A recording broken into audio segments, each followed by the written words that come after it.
A cidade de Jerusalém repousava sob o suave brilho do crepúsculo. No alto de seu palácio, o rei Davi se levantou de seu leito e caminhou pelo terraço, contemplando a cidade que tanto amava. Era uma tarde tranquila e o ar estava carregado com o cheiro de jasmim e incenso. O olhar de Davi varreu o horizonte, mas então algo capturou sua atenção de maneira irresistível. No pátio abaixo, uma mulher estava se lavando. Seus movimentos eram graciosos e a água brilhava em sua pele sob a luz do sol poente. Davi ficou imóvel, hipnotizado pela visão. Seu coração bateu mais rápido ao contemplar a beleza dessa mulher, que era incomparável a qualquer outra que ele já tivesse visto. A Bíblia relata esse momento com simplicidade e profundidade. E aconteceu à tardinha que Davi se levantou do seu leito e andava passeando no terraço da casa real. E viu do terraço a uma mulher que se estava lavando. E era esta mulher muito formosa à vista. Segundo livro de Samuel 11:2. Davi, um homem poderoso e acostumado a ter tudo o que desejava, sentiu uma intensa atração por aquela mulher. Seu nome era Batseba. Sem hesitar, o rei tomou uma decisão que mudaria para sempre o curso de muitas vidas. Ele enviou mensageiros para buscar Batseba e trazê-la ao palácio. Imagine os sentimentos de Batseba ao receber a convocação do rei. No início, pode ter havido surpresa e confusão. Por que o rei a chamaria? A ordem era irrecusável, e enquanto ela se preparava para ir ao palácio, uma mistura de ansiedade, medo e curiosidade deve ter passado por sua mente. Ao entrar nos grandiosos corredores do palácio de Davi, o brilho das tochas nas paredes iluminava seu caminho, mas não dissipava as sombras de suas dúvidas. Batseba, uma mulher de honra, estava agora presa em uma rede de poder e desejo que ela não havia tecido.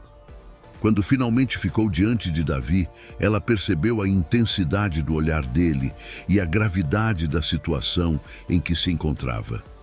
Após o primeiro encontro, uma relação proibida e intensa começou a se formar entre Davi e Batseba. O rei, encantado pela beleza e presença de Batseba, continuou a procurá-la em segredo, alimentando uma paixão que crescia a cada encontro. Batseba, embora inicialmente hesitante, foi atraída pelo poder e carisma de Davi, encontrando-se cada vez mais envolvida na rede de sentimentos e emoções que compartilhavam. Assim, o relacionamento entre eles se aprofundou, marcado por encontros clandestinos e uma ligação que, embora cheia de desejo, carregava consigo o peso da culpa e das consequências inevitáveis de suas ações. Tempos depois, o inevitável aconteceu. A notícia da gravidez de Batseba chegou a Davi como um trovão em um dia claro. O impacto dessa revelação reverberou por todo o palácio, quebrando a serenidade que havia ali.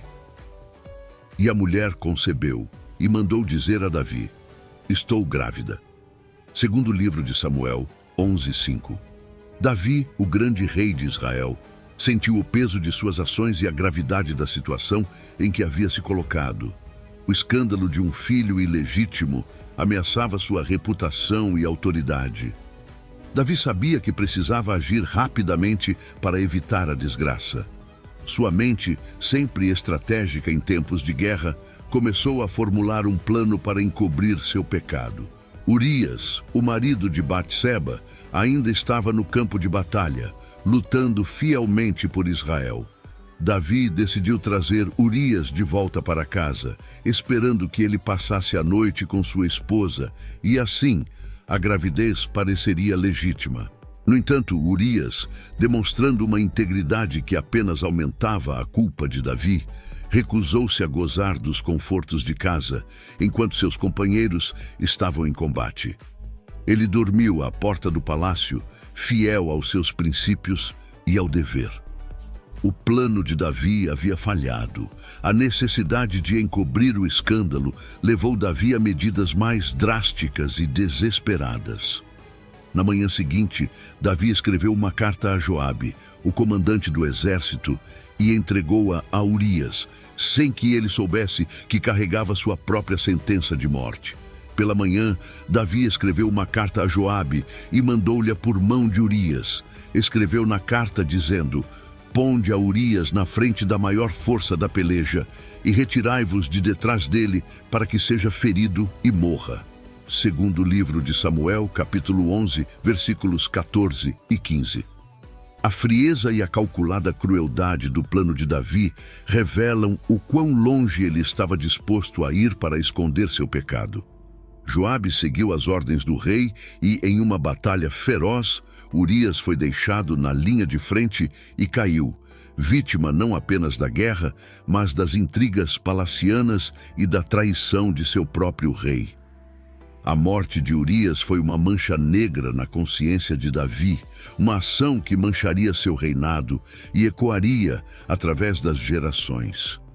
A princípio, parecia que Davi havia conseguido ocultar seu erro, mas as sementes do pecado haviam sido plantadas e suas consequências seriam inevitáveis, revelando uma verdade eterna. O preço do pecado é sempre mais alto do que se espera. Se você se interessa por esse tipo de conteúdo, não se esqueça de se inscrever no canal, deixar seu like e ativar as notificações para não perder os próximos vídeos. E continuemos a história. Mais tarde, a tranquilidade do palácio foi interrompida pela chegada do profeta Natã. Ele era conhecido por sua sabedoria e por ser a voz de Deus para o rei Davi. Quando Natã entrou na presença do rei, a atmosfera ficou carregada de uma tensão silenciosa. Davi, que ainda estava envolto na segurança ilusória de seu disfarce, não sabia que estava prestes a ser confrontado com a verdade de seus atos. Natã, com a serenidade de um profeta, começou a contar uma parábola. Havia numa cidade 2 homens, um rico e outro pobre. O rico tinha muitíssimas ovelhas e vacas, mas o pobre não tinha coisa nenhuma, senão uma pequena cordeira que comprara e criara, e ela crescera junto dele e de seus filhos igualmente. Do seu bocado comia, e do seu copo bebia, e dormia em seu regaço, e a tinha como filha. E vindo um viajante ao homem rico, este deixou de tomar das suas ovelhas e das suas vacas, para guisar para o viajante que viera a ele. E tomou a cordeira do homem pobre e a preparou para o homem que viera a ele. Samuel, capítulo 12, versículos 1 a 4. A história tocou profundamente Davi. Ele, um pastor antes de ser rei, entendia o valor de uma cordeira e a injustiça de tal ato.